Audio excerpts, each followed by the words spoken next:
감사드리며 예수님의 이름으로 간절히 기도드립니다. 아멘. 우리가 레위기라는 참 어려운 성경을 함께 묵상해 왔습니다. 레위기의 전체 주제는 하나님의 영광입니다. 또 하나님의 그 영광 속에 나타난 거룩하심, 하나님의 거룩이라고 하는 주제를 다루고 있는 성경이 바로 레위기입니다. 우리가 이런 하나님의 영광을 보고 하나님의 거룩하심을 배웠으면 거기에 합당한 반응을 보여야 합니다. 그 합당한 반응이 뭐겠습니까? 그래서 레위기 27장이 나오는 것입니다. 그 합당한 반응을 오늘 27장에서는 한마디로 헌신이라고 말합니다. 한번 따라 하십시다. 헌신. 하나님의 영광을 본 사람들은, 하나님의 거룩하심을 알고 배운 자들은 그 누구도 예외 없이 하나님께 대한 헌신을 드리게 됩니다. 그렇다면 여러분들은 하나님의 영광을 보았습니까? 하나님의 거룩하심을 알고 배우셨나요? 자, 오늘 본문에 그 헌신이라는 단어가 어떻게 사용되는지 한번 2절을 보시면은 이런 단어가 나옵니다. 서원하였으면. 사실 이 서원이라는 단어가 기독교 안에서 좀 부정적인 이미지를 보이는 경향이 있습니다. 그 서원이라는 것이 뭡니까? 쉽게 말하면 헌신이에요. 헌신. 하나님께 드리는 겁니다. 그 서원의 자세, 그 정신이 무엇이냐? 오늘 본문 2절에서 설명하고 있는 것처럼 어떤 사람이 서원을 하게 되었다라고 한다는 것은, 서원했다는 것은 우리가 생각해 볼 때 왜 서원을 했겠습니까? 누가 하나님이 하라고 하신 겁니까? 아니죠. 자기가 한 겁니다.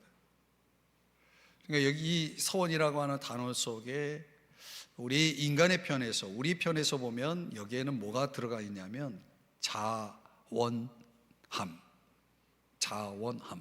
또는 자발성. 그러니까 누가 하라고 해서 한 것이 아니라 내 마음에서 우러나오는 거예요. 그럼 우리가 여기서 질문은, 그런 자발성, 자원함이라는 것이 어디서 나오는 것일까요? 우리가 하나님 앞에 헌신할 때 자원하잖아요. 내가 하겠습니다.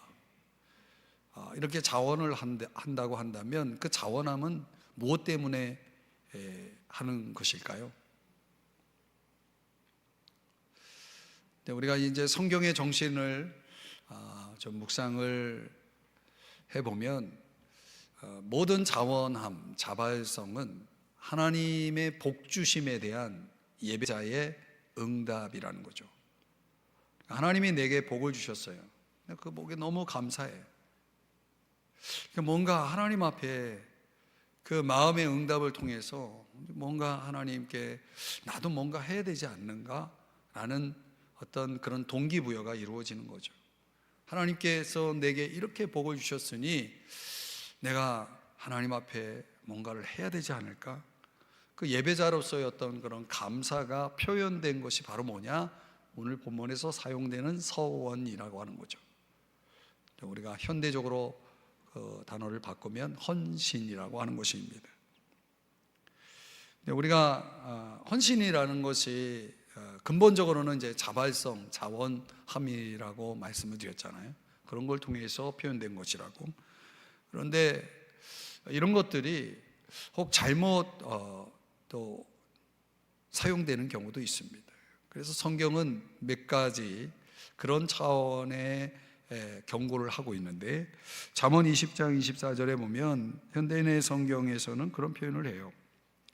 신중하게 생각해 보지도 않은 채 무턱대고 하나님께 바치겠다는 약속을 해놓고 나중에 후회하는 것은 어리석고 경솔한 짓이다. 그러니까 우리가 무턱대고 하나님 앞에 나를 뭐 드리겠다, 우리가 헌신하겠다라고 한다는 그 자체가 나중에 시간이 지나서 내가 왜 그때 그런 약속을 했지 하면서 후회를 한단 말이에요. 근데 이것은 이 잠언 지혜서의 말씀에 의하면 이건 어리석고 그야말로 경솔한 행동이다라고 말하는 거죠. 그래서 전도서에서는 같은 지혜서를 기록한 솔로몬의 전도서를 보면은 한번 자막에 나와 있는 내용만 같이 한번 읽어볼까요? 시작. 너는 하나님 앞에서 함부로 입을 열지 말며 급한 마음으로 말을 내지 말라. 내가 하나님께 서원하였거든 갚기를 더디게 하지 말라. 하나님 앞에 내가 자원함, 자발성을 통해서 정말 하나님께 예배자로서 하나님이 내게 복 주심에 대한 감사를 표현한다고 했을 때 그게 드러난 것이 뭐냐면, 표현된 것이 뭐냐면 서원하는 것이다, 헌신하는 것이다 라고 할 때 그 헌신의 어떤 진정성, 또 헌신의 어떤 구체성을 오늘 본문에서는 세 가지를 얘기를 해 주는 것입니다. 그러니까 우리가 경솔하게 할 것도 아니고 함부로 할 것도 아니에요. 그러나 일단 내 마음에서 동기부여가 돼서 하나님이 내게 복 주심에 대한 예배자로서 하나님의 영광과 하나님의 거룩을 내가 경험했고, 이제 하나님께서 내게 행하신 것에 대한 반응으로서 마땅히 내가 하나님 앞에 무엇을 드린다고 한다면 무엇을 헌신할 수 있겠는가? 오늘 본문에서 세 가지 유형을 제시하는데, 첫 번째는 우리 자신을 드리는 거라는 거예요. 우리 자신을 드리는 거다. 자, 오늘 본문 2절 3절에 보면 아까 2절을 봤고요. 여기에 보면 어떤 사람이 사람의 값을 여호와께 드리기로 분명히 서원하였으면, 사람의 값이 매겨져요. 이거는 순전히 하나님께 헌신할 때에 그 헌신이라는 것이 자기 몸을 드리는 차원에서 헌신을 할 때 이미 하나님께서 몸을 들여서 헌신할 사람들을 지정해 놓았어요. 그들이 누굽니까? 레위인들이에요. 하나님이 특별히 12지파 가운데 레위 지파 사람들을 너희들은 나의 것이다 라고 하시면서 이제 그 성소 성막에서 나를 섬기라 라고 이제 하나님이 지정한 부름을 받은 지파란 말이죠. 그런데 예배자로서 내가 레위 지파가 아닌 예배자가 하나님께 너무 받은 은혜가 많아서 너무 감사해요. 나도 좀 성막의 일을 하고 싶어. 그런데 이미 성막 안에서 하나님을 섬기는 레위인들은 많아요. 내가 하지 않아도 이미 할 사람이 많아요. 근데 나는 레위인들처럼 나도 가서 성막에서 하나님을 섬기는 일을 하고 싶어. 나를 드리고 싶어요. 그럼 어떻게 해야 될까요?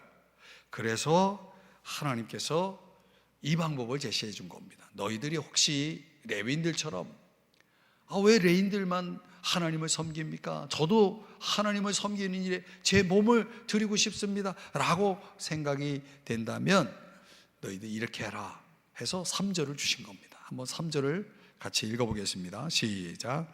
내가 정한 값은 20살로부터 60살까지는 남자면 성소의 세겔로 은 50세겔로 하고, 이렇게 값을 나이에 따라서 또 성별에 따라서 성소의 세겔이라고 할 때 이 세겔의 단위는 뭐냐면 한 노동자가 한 달 수입이에요. 한 1세겔이 한 달 노동자가 일을 해서 벌어들이는 수입에 해당되는 액수입니다. 그러니까 만약 당신이 예배자로서 하나님께 받은 은혜를 보답하고자 거기에 합당한 응답으로서 자신을 하나님 앞에 드리고 싶거든 너희 몸을 드리는 그 표시로 정한 값을 내라. 그것을 헌신하라. 이렇게 하나님께서 말씀을 하신 겁니다. 그러니까 서원하여 드릴 수 있는 가장 기본이 결국 우리 자기 자신이라면 그 자신을 드릴 때 사람의 값을 하나님께서 정해 주신 거예요. 그러면 하나님이 우리 인간에 대해서, 사람, 남자와 여자에 대해서 또 나이별로 뭐 가치가 있다는 얘기입니까? 어떤 그 가치의 차이가 있다는 얘기입니까? 그건 아니에요. 개인의 가치라고 하는 것은 사실 정할 수가 없어요. 아니, 온 천하를 얻고도 제 목숨을 잃으면 무엇이 유익하리요? 성경은 한 인간 자체가 가치고 너무나 소중한 거고, 하나님이 세상을 이처럼 사랑하사 독생자를 주실 만큼 너무나 귀한 존재죠. 한 개인은 값을 매길 수가 없을 만큼 하나님 앞에서는 소중한 존재예요. 다만 헌신을 원하거든 그 헌신에 상응하는 그런 정한 값을 하나님이 혼란을 겪지 않도록 그렇게 정해 주신 것 뿐입니다. 그러니까 모든 사람은 주님께 소중하기 때문에, 다만 얼마나 많은 일들을 할 수 있느냐라고 하는 어떤 그런 차이가 있을 뿐이죠. 그래서 나이도 지정을 해 주시지 않습니까? 그런데 문제는 레위인들이 이미 숫자가, 하나님을 섬기는 사람들이 충분히 있는 상황에서 나 자신을 들여 하나님께 헌신할 수 있는 그런 길이 없어요. 하나님이 모든 사람들을 다 똑같이 값을 매기지 않고 어느 정도의 당시의 그런 어떤 사회적인 또는 경제적인 배경을 해서 하나님이 거기에 상응한 값을 이렇게 매겨 주셨다, 이렇게 여러분이 이해하시면 되겠습니다. 그런데요, 여러분 3절을 다시 한번 보시면요, 흥미로운 것은 여러분들이 이제 오늘 또 산수를 해야 됩니다. 남자면 성소의 세겔로 몇 세겔이요? 50세겔이에요. 내가 하나님 앞에 나를 헌신하고 싶은데 정한 값이 남자 20살에서 60살까지의 남자면 50세겔이에요. 제가 아까 1세겔이 노동자의 한 달 수입이라고 그랬잖아요. 그럼 50세겔이면 몇 년 수입에 해당되죠? 네, 아주 훌륭하십니다. 오늘은 이해를 빨리빨리 하시는 것 같아요. 거의 4년에 해당되는 수입이죠. 그죠?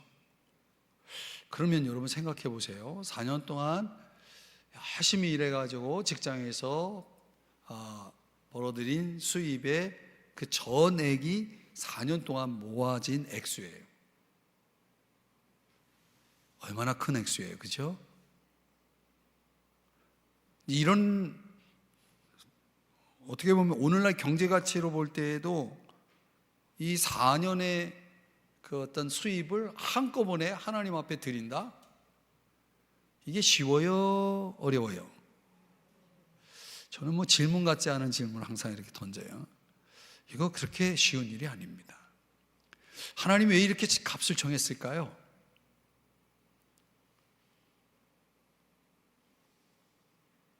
함부로 하지 말라고. 함부로 하지 말라고. 그죠? 4년에 해당되는 수입, 그 엄청난 비용을 한꺼번에 드려야 된다면 누가 쉽게 그렇게, 아무리 자원이라고 해도, 아무리 감사하다 해도 자기 자신을 하나님 앞에 드리는 이 헌신이 쉽지 않았을 거예요. 아니, 거의 불가능했을지도 모르겠습니다. 중요한 건 뭐냐? 당시에 이런 헌신을 하고자 하는 사람들에게 있어서 하나님의 정한 값이 어떤 역할을 하냐면 성급함을 방지해줘요. 당신이 뭔가 사람들 앞에 뭔가를 보여주려고 하는 어떤 그런 차원에서 나선다 해도 이거 웬만한 사람들은 할 수 없는 거죠. 이게 오늘날의 경제 가치로 생각해 볼 것이 아니라 당시를 생각해 보면 이거는 더 심각한 거거든요. 자, 여러분, 이런 말씀을 우리가 지금 레위기라는 성경을 통해서 접하잖아요. 오늘 성경은 어떻게 우리에게 또 말씀을 하고 있는가? 헌신이라고 했을 때 나 자신을 하나님 앞에 드리고 싶어요. 어떻게 드리면 될까요? 신약시대를 사는 저와 여러분에게 우리는 지금 레위기가 기록된 그 시대를 살고 있지 않은 신약시대를 사는 우리가 오늘 이 말씀을 적용한다면 우리 자신을 어떻게 드리는 것이 우리가 예배자로서 하나님 앞에 감사를 표현할 수 있는 그런 헌신의 진정성을 드러낼 수 있는 모습일까요? 한번 성경을 볼까요? 로마서에서 우리 그리스도인들, 예수 믿고 구원받은 저와 여러분과 같은 그리스도인들의 마땅한 헌신을 이렇게 설명해 주고 있습니다. 5장 13절 자막의 내용만 같이 읽어봅니다. 시작. 죽은 자 가운데서 다시 살아난 자 같이 하나님께 드리며 너희 지체를 의의 무기로 하나님께 드리라. 아멘. 로마서 12장 1절도 자막의 내용만 같이 시작.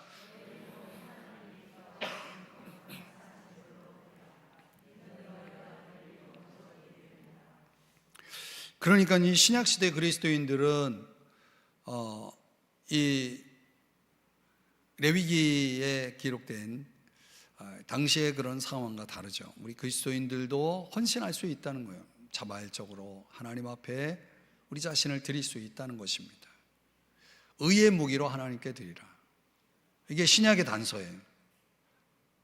구약은 하나님께서 정한 값에 의해서 자기를 헌신하여 드리도록 하나님이 그렇게 세팅을 했어요.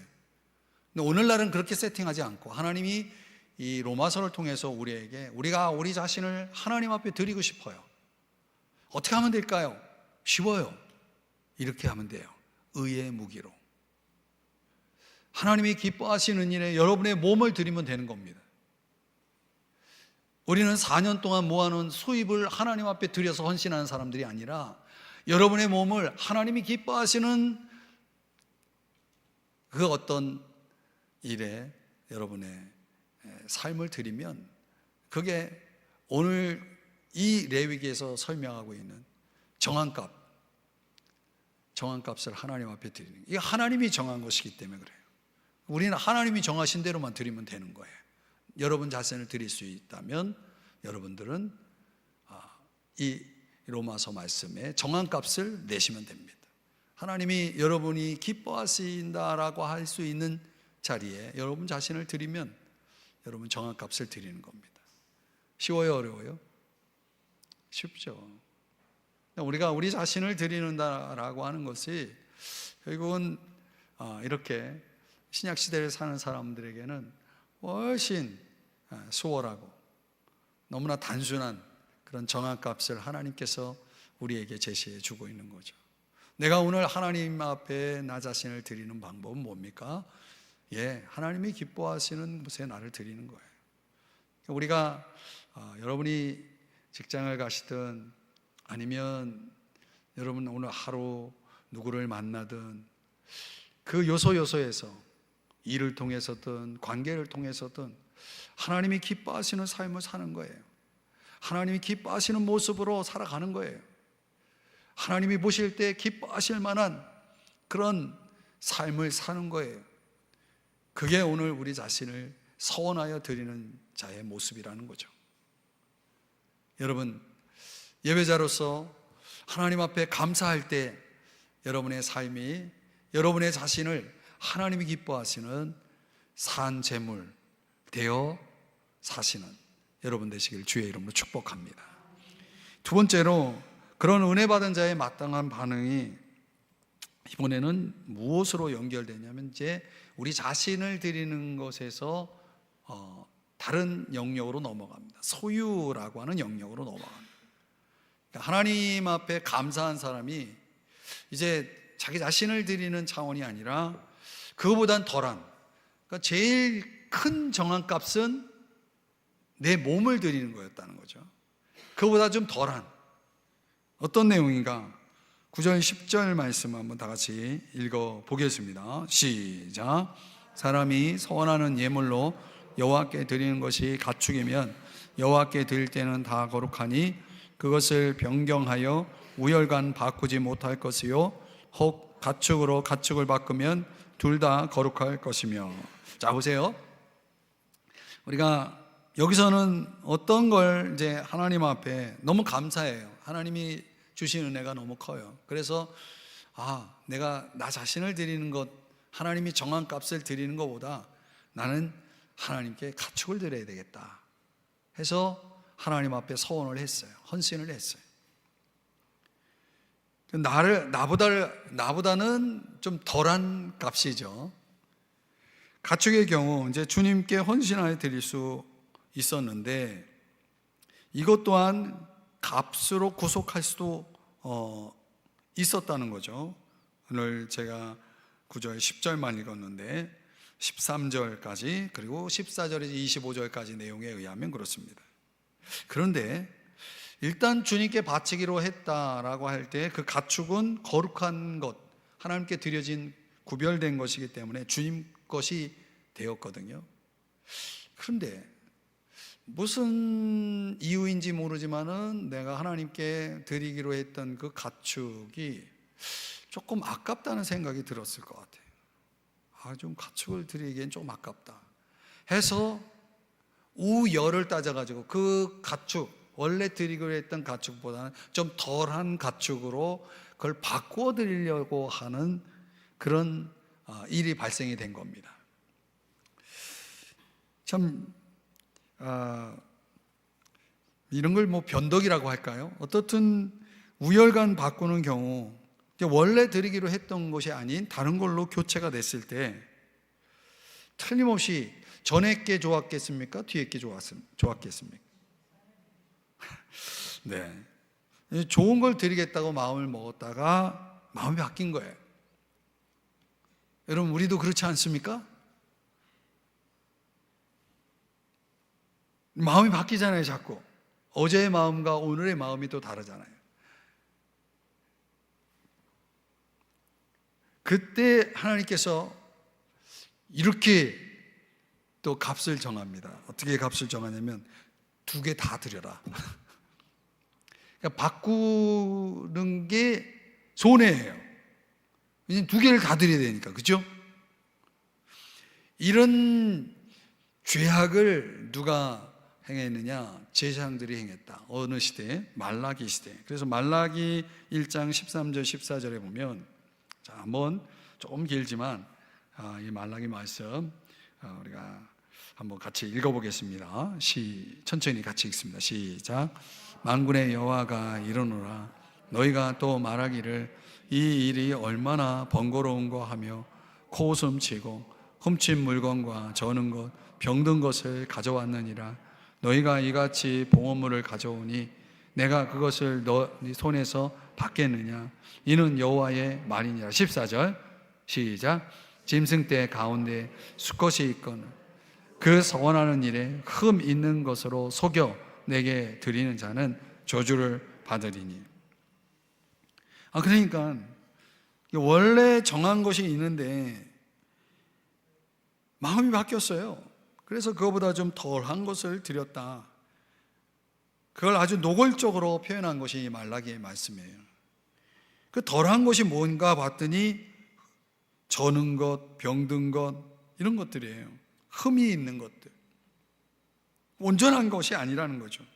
하나님 앞에 드리는데 온전한 것을 드리지 않고 이렇게 흠이 있는 것을 드렸을 때 하나님이 이걸 기쁘게 받겠느냐? 예를 들면 여러분들이 사람과 사람 사이에 이렇게 인간관계 속에도 그렇잖아요. 여러분들이 뭔가를 서로 이렇게 나눌 때 이걸 보는데 이게 예를 들어서 상한 것이다. 그러면 기쁘게 받겠습니까? 그렇지 않잖아요. 하물며 하나님인데 하나님 앞에 드리는 것을 그렇게 드리면 하나님이 기쁘게 받으시겠는가? 그럴 수 없다는 거죠. 그래서 이런 경우에 이제 가축의 경우에 정한 값의 20%를 추가해서 드리도록 하나님께서 그렇게 또 값을 정해 놓으셨다는 거죠. 틀림없이 우리가 감사해서 헌신하는 거고 자발적으로 헌신하는 것임에도 불구하고 우리 마음이 이렇게 흔들리는 거예요. 그러니까 마음의 결단을 이행하는 것이 힘든 거예요. 그래서 마음은 있는데 그 마음을 행동으로 옮기는 게 그렇게 어려운 거예요. 그 마음이 행동으로 옮겨지는 과정 속에서 이런 변질이 이루어지는 것입니다. 그래서 오늘 성경이 소유 자체의 핵심을 가지고 있지 않고 그 소유를 드리고자 하는 헌신된 어떤 정신, 그것은 마음을 바꾸는 유혹을 주의하라는 거예요.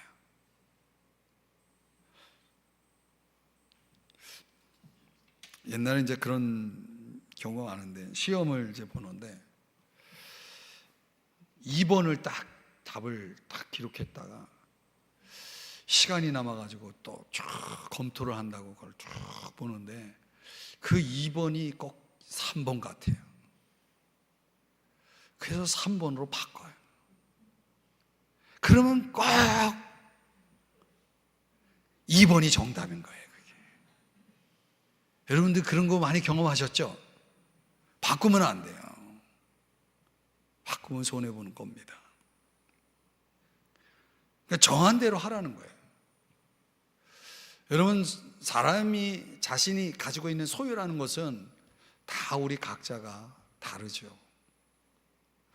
소유는 결국 하나님의 것이지만 또 하나님이 우리에게 선한 청지기로 우리들에게 각자에게 맡겨주시는 그 소유는 각자 다를 수 있는 거죠. 하나님은 그 소유를 가지고 뭐라 하지 않습니다. 너희들이 무엇을 드리느냐에 하나님은 사실 관심 없어요. 하나님 뭐에 관심이 있다는 겁니까? 하나님은 마음에 관심이 있다는 거예요. 하나님은 우리 마음을 보시겠다는 거예요. 하나님이 이만큼 가져오면 기뻐하시고 이만큼 가져오면 하나님이 화를 내시는 그런 하나님이 아니시라는 거예요. 우리가 헌신을 할 때 하나님 앞에 우리가 헌신하는 그 마음을 하나님이 보고 기뻐하시는 거지, 우리가 어떤 헌신의 어떤 내용물을 가지고 하나님이 기뻐하실 분은 아니죠. 왜? 하나님은 모든 것의 주인이신데. 그렇지 않아요? 오늘날 현대 그리스도인들이 너무나 마음을 바꿔요. 하나님 앞에 가졌던 그 마음, 그 처음 가졌던 마음들이 너무나 쉽게 변질돼요. 우리 금요일날 묵상하고 있는 호세아서에 보면은 너희의 그 인애가 아침 이슬과 같다 그랬어요. 얼마나 그렇게 쉽게 변질되는지 그런 부분에 대해서 하나님이 지적하는 거거든요. 여러분, 우리가 하나님 앞에 크든 작든 정말 내 마음을 하나님 앞에 드린다고 했을 때 하나님이 내 마음 중심을 항상 보고 계시잖아요. 그 내 마음을 감찰하시는 하나님 앞에 하나님이 내 마음 보고 기뻐하시는데 이 마음이 이랬다 저랬다 하는 마음이거든요. 하나님 기뻐할 수가 없는 거예요. 또 하나님 앞에 우리가 드린다 했을 때 하나님을 위해서 성별한 것들에 대해서는 우리가 다시 그것을 도로 찾아갈 수 있어요. 내 마음이 내가 드리기로 했다가 나 이거 아무래도 안 되겠다 해서 드리지 않을 수 있어요. 그러나 오늘 성경에 보면 레위기 27장 14절 16절에 의하면 값을 정하여서 16절 그 부분 보면 내가 값을 정하되 보리 한 호멜지기에는 은 50세겔로 계산할지면, 그러니까 조건이 뭐냐면 5분의 1을 추가해서 드리라고 하는 차원에서 이 마음의 변화에 대해서 하나님께서 그렇게 조치를 취하시는 것을 보게 됩니다. 가축을 드리든 밭을 드리든 하나님은 무엇을 드리느냐에 관심 없다. 하나님이 진정 우리에게 원하시는 건 뭐냐면 그 마음 중심을 보시겠다는 거예요. 우리 마음을 불꽃 같은 눈으로 살피시는 그 하나님 앞에 우리의 마음은 과연 정한 대로 그 마음이 향하여 가고 있느냐, 이런 것들을 여러분 한번 돌아보시면 좋을 것 같아요. 우리가 새해 들어서 하나님 앞에 항상 우리의 마음을 다짐하잖아요. 내가 이렇게 하겠다, 저렇게 하겠다.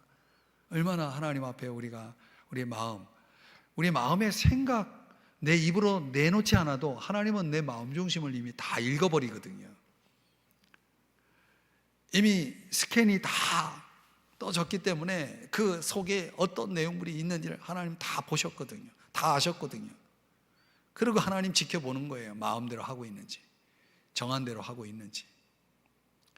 그래서 고린도후서에 보면은 8장 9절에 보면 우리가 연보 하나님 앞에 헌금을 할 때도 정한 대로 하라 그랬어요. 정한 대로. 그 정한 대로라고 하는 것이 그게 거기에 뭐 어떤 값을 초점을 두고 있는 것이 아니거든요. 그 내 마음 속에 있었던 그 하나님을 향한 그 순수한 그 자발성, 그 감사, 그 거기서 나온 동기부여, 이런 것들이 작용이 돼서 나온 그 정함이 그대로 가기를 하나님은 원하시는 거예요. 제가 이제 하나님 앞에 어떤 상황에서 이제 하나님이 어떤 분을 이제 돕게 하셨어요. 근데 그냥 한 번 돕는 게 아니라 계속 돕는 거예요. 계속 돕는데 어느 순간에 그 돕는 게 힘들어지는 거예요. 자꾸 상황이.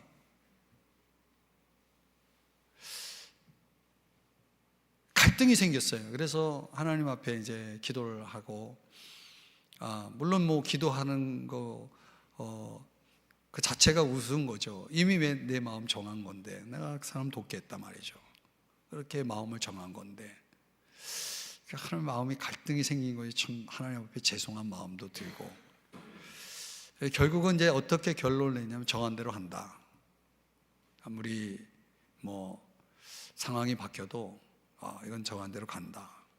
이렇게 딱 마음을 정하고 가고 있거든요.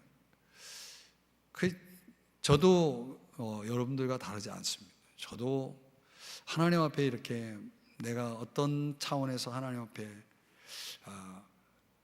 헌신을 정합니다.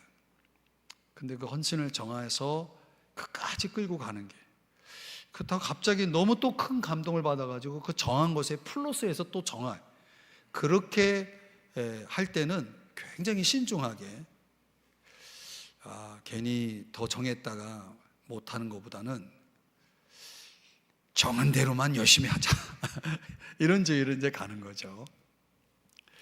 제가 이제 하나님 앞에 올해 이제 마음을 딱 결심했던 것이 뭐냐면 기도예요. 기도. 어느 순간에 하나님이 마음에 감동을 주시더라고요. 그래서 하나님, 제가 올해는 이렇게 기도하겠습니다. 값을 정했어요. 제가 하나님이 정한 값이 아니라 제가 자원하여 정한 값이에요. 하나님, 제가 이렇게 하겠습니다. 근데 값을 정하고 나면서 그 마음의 결심이요, 율법이 되는 거예요. 어느 순간부터. 힘들어요, 여러분. 이 마음 먹은 대로 살아간다는 게 결코 쉬운 게 아니에요, 여러분. 근데 하나님과 약속이잖아요. 너무나 힘든 거예요. 왜 힘들까요? 상황이 바뀌는 거예요. 내 마음이 자꾸 바뀌는 거예요. 마음이 바뀌니까 힘드는 거예요. 감사했던 마음이 바뀐 거예요. 이제는 감사가 좀 식어진 거예요. 항상 그래요, 여러분.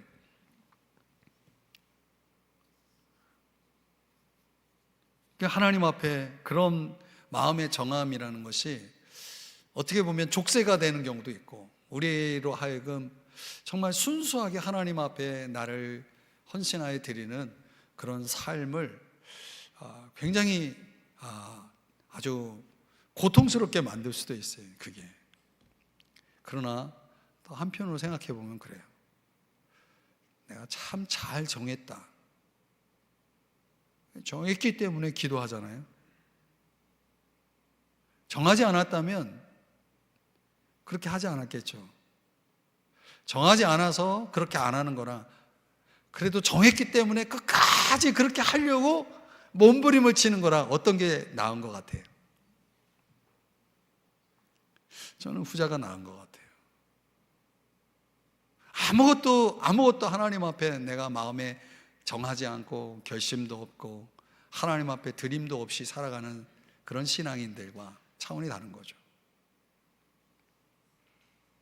여러분, 하나님 앞에 정한 마음 저처럼 흔들리거든 오늘 이 말씀을 다시 한번 돌아보면서 정한 대로 하세요. 하나님이 뭘 여러분에게 이만큼 정하라 저만큼 정하라 이렇게 하신 적 없어요. 내가 내 마음에서 우러나와서 하나님 앞에 이렇게 정했다 한다면 그 정한 마음은 변치 말라는 거예요. 혹 앞으로 정할 마음이 있다면 신중하게 정하세요. 나중에 후회하지 마시고 하나님 다 그것도 받겠다라고 말씀하시거든요. 앞에 정한 거하고 뒤에 정한 거 다 받겠다라고 말씀하시거든요. 그 마음을 지키는 것이 참 중요하다. 오늘 본문에서 두 번째 우리에게 가르쳐 주는 거예요. 세 번째 26절에서 34절인데 우리 26절 말씀 한번 보겠습니다. 다 같이 26절 시작. 오직 가축 중에 처음 난 것은 여호와께 드릴 첫 것이라. 소나 양은 여호와의 것이니 누구든지 그것으로는 성별하여 드리지 못할 것이며. 그러니까 이 초태생이죠. 여러분들 초태생은 언제 하나님이 이제 하나님의 것으로 하나님이 정하셨냐면 출애굽기 13장에 보면은 처음 난 것은 장자 제왕을 통해서 하나님이 정하신 거죠. 유월절 어린 양과 함께 이제 장자 제왕에 있어서 사용된 것들, 이제 하나님께서 처음 난 모든 것들은 다 이제 하나님이 죽음의 사자가 패스오버해서 이제 살아났기에 그건 내 거다라고 말씀하시는 그런 차원에서 이제 하나님이 정한 법이죠. 그러니까 처음 것은 하나님의 것이기 때문에 그건 당연히 하나님의 것인데 그걸 가지고 내가 하나님 앞에 헌신한다, 서원한다 그렇게 하지 말라는 거예요. 그거는 당연한 거지 그건 어떤 자발성의 헌신의 차원이 결코 아니라고 하는 것이죠. 그러니까 이제 신앙적인 전통, 기독교 전통 안에선 현대에 와서도 이렇게 처음 것을 하나님 앞에 드리는 습관을 계속 이행해 나가는 사람들도 있습니다. 이제 그런 분들이 결국 본인이 자원해서 자발성으로 드리는 것이기 때문에 그런 차원에서 우리는 그런 헌신을 좀 아름답다, 참 귀하다 이렇게 보는 거 아니겠습니까? 근데 오늘 우리가 마땅한 것을 가지고 이거를 헌신한다라고 생각해서는 안 되는 거예요. 그거는 하나님의 것이기 때문이라는 거죠. 또 레위기 27장 28절의 말씀에 보면 전쟁 중에 전리품으로 얻어진 것, 이런 것들은 오직 여호와께 온전히 바친 모든 것인데, 온전히 바친 것은 이건 심판의 일환으로 하나님께서 아무도 못 건들게 하는 거거든요.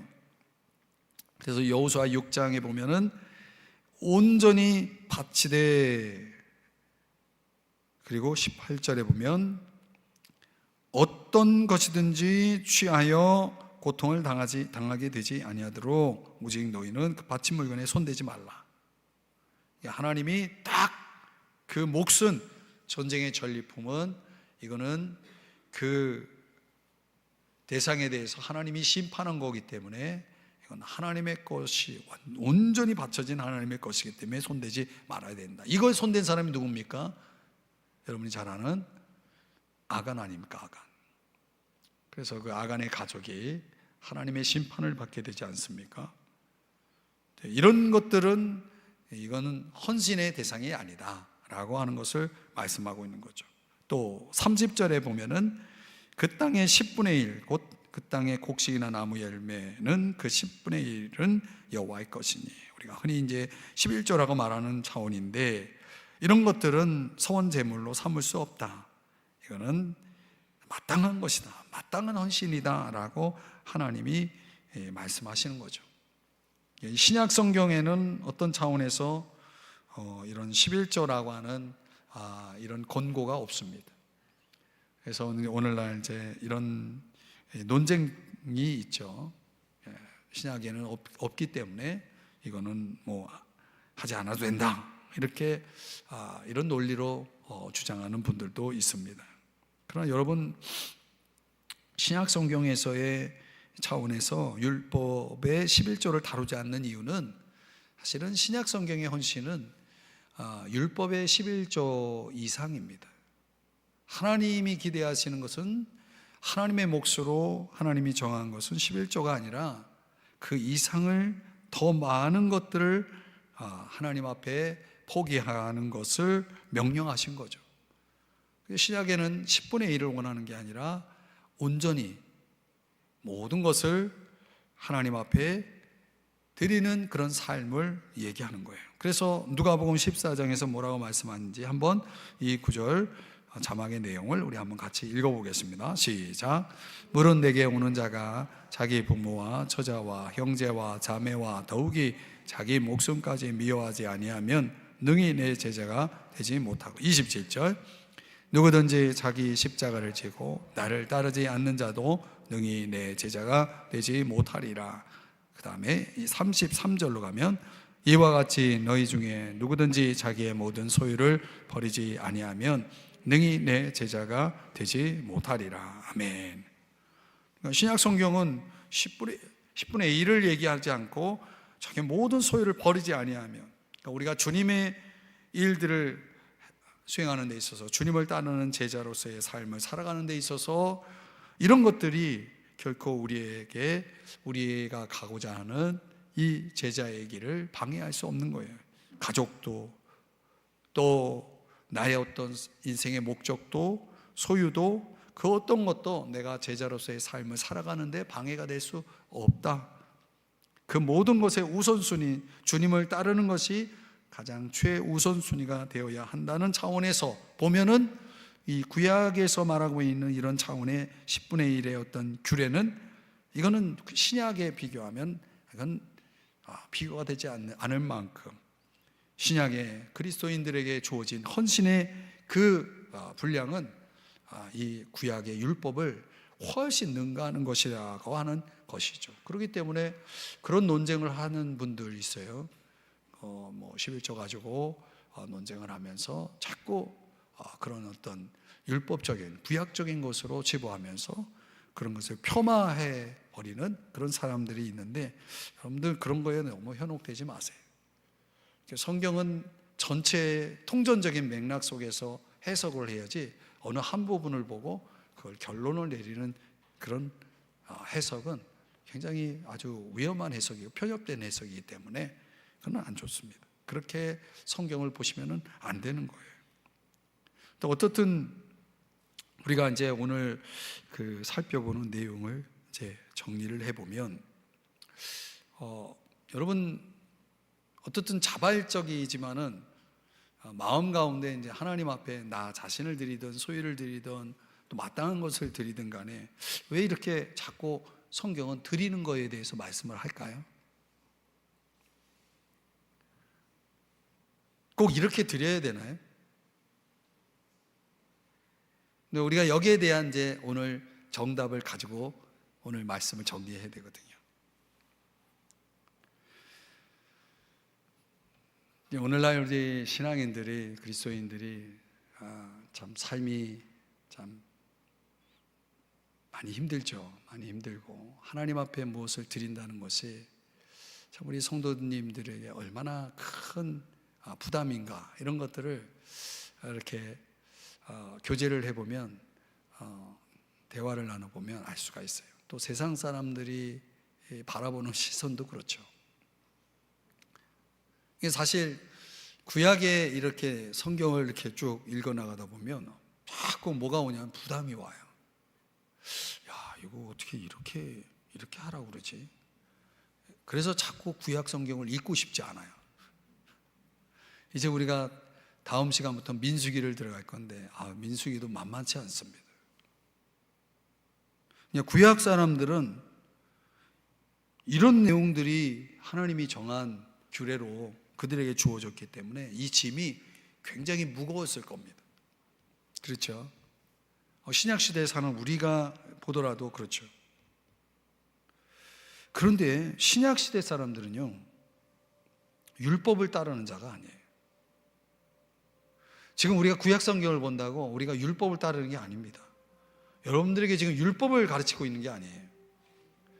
오늘 이 본문의 말씀 속에서 우리가 꼭 배워야 될 그 정신이 뭐냐면, 우리 마음속에 심어줘야 될 자세가 뭐냐면, 하나님이 우리에게 어떤 분이시냐는 거예요. 여러분에게 하나님은 어떤 분이세요?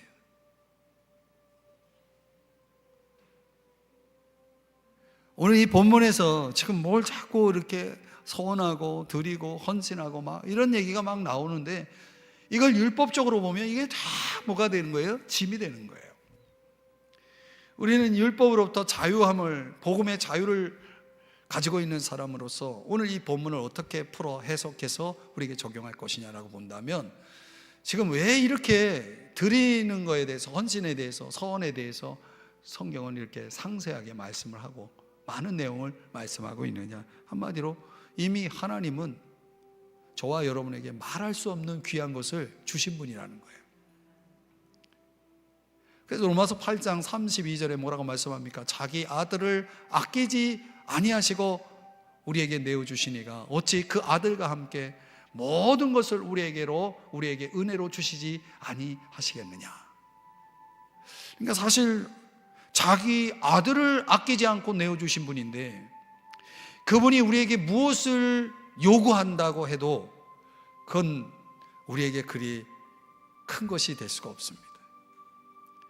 여러분, 자기 아들을 내어주신 그분이 우리를 위해 주신 것보다 우리가 아무리 하나님 앞에 많이 드려도 그것과는 비교가 될 수가 없는 거예요. 그래서 이 복음을 깨달은 사람들은 하나님 앞에 자기 자신을 온전히 헌신하여 드리는 것에 주저하지 않습니다. 내가 무엇을 드린다 해도 그분이 나를 위해 주신 것과는 비교가 되지 않기 때문에 그게 우리 마음속에 막 감동이 되고 감사가 되고, 어떻게 하면 내가 이 은혜를 보답할까? 자기 아들을 아끼지 아니하시고 십자가에 내어주신 그 주님의 사랑을 내가 어떻게 하면 보답할까? 이 한 마음 가지고 하나님 앞에 헌신하며 사는 거예요. 우리는 율법을 따라가서 지금 뭘 하고 있는 게 아니라는 거죠. 이게 신약시대의 사람들의 삶인 거죠. 너무 감사할 게 많아요. 그러나 정말 감사할 게 뭡니까? 이미 그 하나만으로도 다 우리가 감사해야 될 그 모든 걸 다 포함하고 있잖아요. 예수 그리스도, 그의 십자가, 그 십자가의 사랑에 우리가 무엇을 아낄 수 있겠습니까? 인색하지 말아야 됩니다. 하나님 앞에 여러분의 인생을 드리는 것에 대해서 인색하지 말아야 됩니다. 주님의 일에 관대하셔야 됩니다. 교회 와서 봉사하는 것에 대해서 여러분 그 십자가의 사랑 앞에 날마다 정말 뜨거운 눈물을 흘리면서 감사하면서 하셔야 됩니다.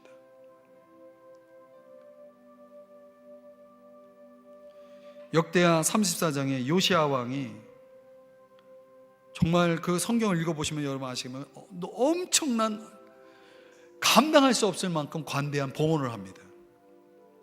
그래서 성전을 수리합니다. 그리고 신앙 부흥이 일어납니다. 여러분, 이게 뭘 우리에게 가르쳐주는 교훈이냐면, 하나님 앞에 드리면 하나님 축복하셔요. 저는 저 자신도 그걸 경험하고 있어요. 하나님 앞에 드리면 하나님은 축복하세요. 우리가 드렸기 때문에 축복하는 게 아니에요. 다시 말씀드립니다. 하나님은 양을 보시지 않습니다. 헌신의 양을 보지 않습니다. 헌신의 질을 보는 거예요. 내가 너의 마음을 보니 참 기쁘구나. 그 마음을 보시면 기뻐하시면서 축복하시는 거죠.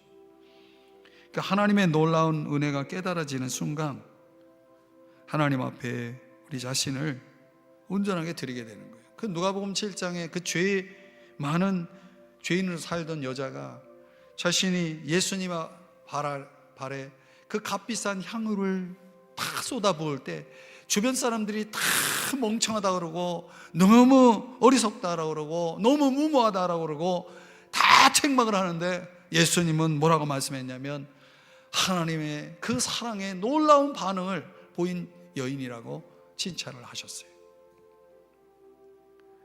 받은 사랑만큼 드리는 겁니다. 받은 사랑만큼, 받은 은혜만큼 드리는 거예요. 이 레위기 27장의 이 마무리는 바로 이것입니다. 하나님의 영광을 보고 하나님의 거룩을 경험한 사람들은, 하나님의 그 엄청난 그 십자가의 사랑을 깨달은 사람들은 더 이상 하나님 앞에 무엇을 아끼지 않습니다. 내 인생을 다 드려도 갚을 수 없는 은혜입니다. 감당할 수 없는 은혜입니다. 거룩이 뭡니까? 거룩은 사랑입니다. 헌신입니다. 내가 그 사랑에 반응하고 감사하고, 이제 율법이 아니라 은혜로, 의무가 아니라 사랑으로, 고역이 아니라 감사로 내 신앙을 표현하는 사람들, 저는 그들이 진짜 그리스도인이라고 믿습니다. 그 십자가의 은혜가 살아있는 한 우리는 오늘도 내일도 계속 무모할 정도로 하나님 앞에 우리 자신을 드리는 인생을 살게 될 것입니다. 그리고 하나님은 그런 헌신의 사람을 보면서 기뻐하시고 그들을 축복하실 것입니다. 오늘 이 수요 예배 나와 말씀을 듣는 여러분들의 마음속에 오늘 레위기 27장 이 서원장이 여러분의 마음속에 부담으로 다가오는 것이 아니라 다시금 그 십자가의 사랑 앞에 그 여러분들의 그 신앙이 불일 듯 일어나서 하나님 앞에 감사하고 또 더욱 헌신하여 살아가는 여러분의 축복된 인생이 될 수 있기를 주의 이름으로 축복합니다. 기도하겠습니다. 하나님, 오늘 이 말씀이 우리에게 복음이 되고 우리에게 은혜가 되고 우리가 다시 한번 하나님 앞에 겸비할 수 있는 귀한 말씀으로 우리에게 와 닿음을 고백합니다. 주님, 그 십자가의 사랑과 은혜를 우리가 어찌 다 알 수 있겠습니까? 그 사랑, 그 은혜를 어찌 다 갚을 수 있겠습니까? 감당할 수 없지만 너무나 엄청난 그 사랑, 은혜 앞에 우리의 인생을 헌신하여 드릴 때에 주님, 인색하지 않게 하여 주시고 주저하지 않게 하여 주시고 관대하게 하여 주시고 하나님 앞에 더욱 헌신하여 우리의 인생이 하나님 앞에 기쁨이 될 수 있도록